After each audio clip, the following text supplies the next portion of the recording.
महापौर सौ शारदा रणजित खेडकर यांच्याद्वारे त्यांच्या दालनातच मनपा आयुक्त डॉक्टर सुनील लहाने, माजी महापौर विजय अग्रवाल, उपमहापौर अमोल घोगे, सभागृह नेता पवन म्हाले यांच्या प्रमुख उपस्थितीत अतिक्रमण मुक्त शहर या संकल्पनेअंतर्गत शहरातील प्रमुख चौक, रस्ते अतिक्रमण मुक्त करण्यासाठी झोन निहाय अतिक्रमण विभागाची आढावा बैठक घेण्यात आली। या बैठकीत अतिक्रमण काढल्यानंतर परत त्या ठिकाणी अतिक्रमण होणार नाही याची विशेष दक्षता घेणे, मनपाद्वारा शहरातील मुख्य मार्गावरील अतिक्रमण मुक्त करण्यासाठी ओपन थिएटरच्या बाजूला उमरी येथील जुनी मनपा शाळा क्रमांक 2 ठिकाणी हॉकर्स झोनची निर्मिती करण्यात आली असून या ठिकाणचे सर्व अतिक्रमणे हॉकर झोन येथे तातडीने स्थलांतरित करणे,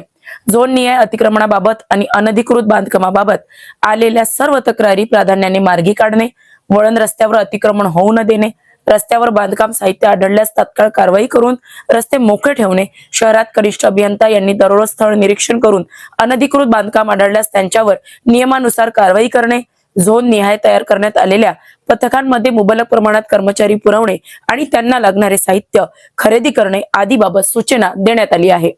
अकोला महानगरपालिकेत गेल्या 4 वर्षापासून प्रशासक होते, त्यामुळे अतिक्रमणाचा विषय प्रलंबित होता, म्हणून अतिक्रमण वाढले होते। पण आता सत्ता स्थापन झाल्यानंतर नागरिकांना आणि वाहनधारकांना अतिक्रमणाचा त्रास होऊ नये म्हणून रस्त्यावरील अतिक्रमण आता झोन निहाय असलेल्या हॉकर झोन मध्ये स्थानांतरित करण्यात येत आहे। येत्या